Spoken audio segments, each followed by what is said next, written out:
Hi guys, welcome to the Cuppa Joe show. Since we're called the Cuppa Joe, we thought it'd be important to let you know the history of Cuppa Joe. So it's time to spill the beans on the history of coffee and who did baptize the devil's brew. Stay tuned, you're about to find out.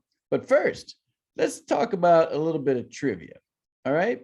First of all, did you know a cappuccino, if you like that, cappuccino came from the Capuchins.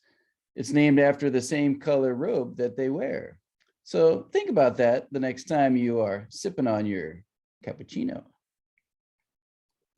Trivia question number 2.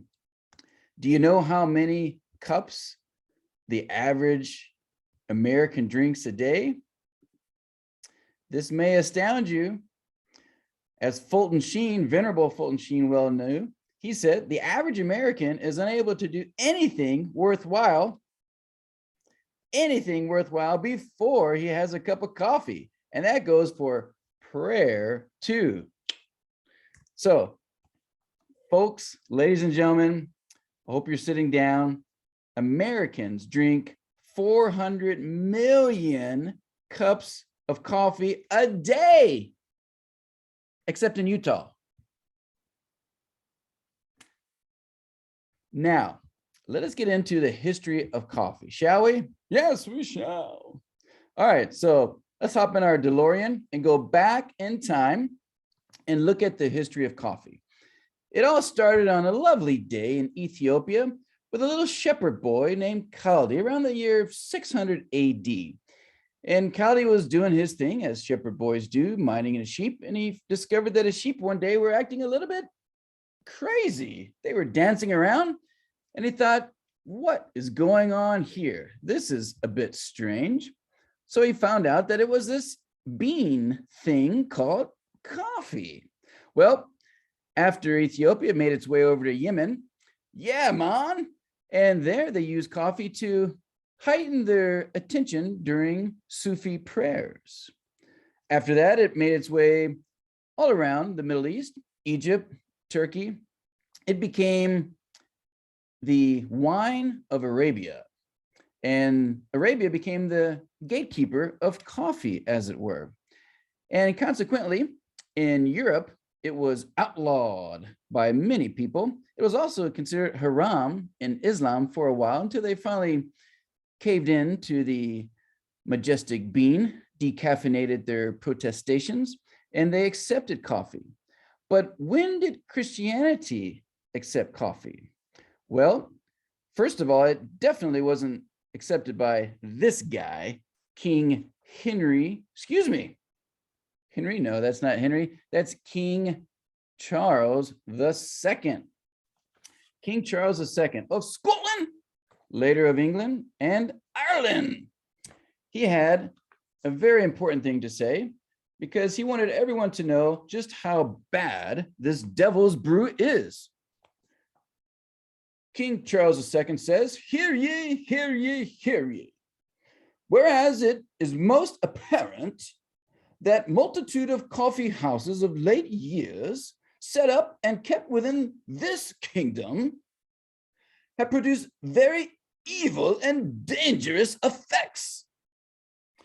His Majesty hath thought it fit and necessary that the said coffee houses be put down and suppressed, and doth by this his royal proclamation strictly charge and command all manner of persons that they or any of them do not presume from and after the 10th day of January next ensuing to keep any public coffee house or to utter or sell by retail in his or her house or houses any coffee, chocolate, sherbet, or tea, as they will answer the contrary at their utmost perils.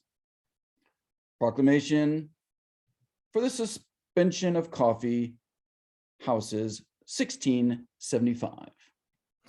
So friends, coffee had a bad rap at first.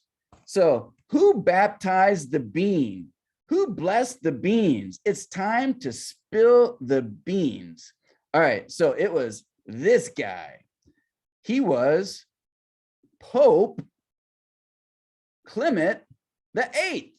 Wait a minute, which one is he? There's three guys there. Two in red, one in kind of like a burgundy there.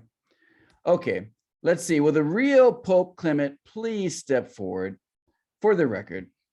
Please step forward. Oh, there you are. Okay, nice to meet you, Pope Clement.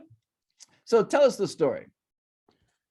Well, John, there I was, and coffee was making its way into Europe, and everyone thought, oh, this is the devil's brew, and it's only for Muslims. We can't drink this. I had many bishops telling me we can't drink this beer, and some of them were worried that it would, decrease beer and wine profits. So, being a prudent man, I decided, well, let me take a drink for myself. So I did, and oh my goodness, that was delicious. Really? You don't say? Yes. Wow, tell me more. Well, I decided we couldn't let the infidels be the only ones to have this fantastic drink. So in 1605, I baptized it, and I said, this is now a Christian drink. Let us all drink coffee. In fact, it's in the Bible. Really? It's in the Bible? That's right. It's in the Bible, right in the middle of the New Testament. Don't you read your Bible, John? Well, I tried to, Your Holiness, but I don't remember seeing coffee in the Bible. Are you sure? Sometimes sometimes you Catholics don't know your Bible so well. Well, John, no, it's in there. Look again. It's right in the middle of the New Testament. It's in the book of Hebrews. Oh, I got it. Hebrews. That's a good one, Your Holiness. Thank you. All right. Well, friends, I really appreciate you joining me today for this Cuppa Joe show. Now you know where coffee comes from, and it's true. Holy Joe Batman, is it true? That's right, Robin. It is. So, friends, next time you're sipping on a cup of coffee, keep this in mind. It ain't the devil's brew anymore because we baptize it thanks to this guy who's not a canonized saint yet. What? That's right. He's not a canonized saint. So you might want to open up the cause of canonization for Pope Clement VIII if you love coffee, as I know you do, because another little fact of history and trivia, coffee is the second most drink after water, and it's the second most traded commodity after oil. Worldwide, people drink 400 billion cups of coffee a year. Something to sip on. Remember, friends, go to Joseph. Peace.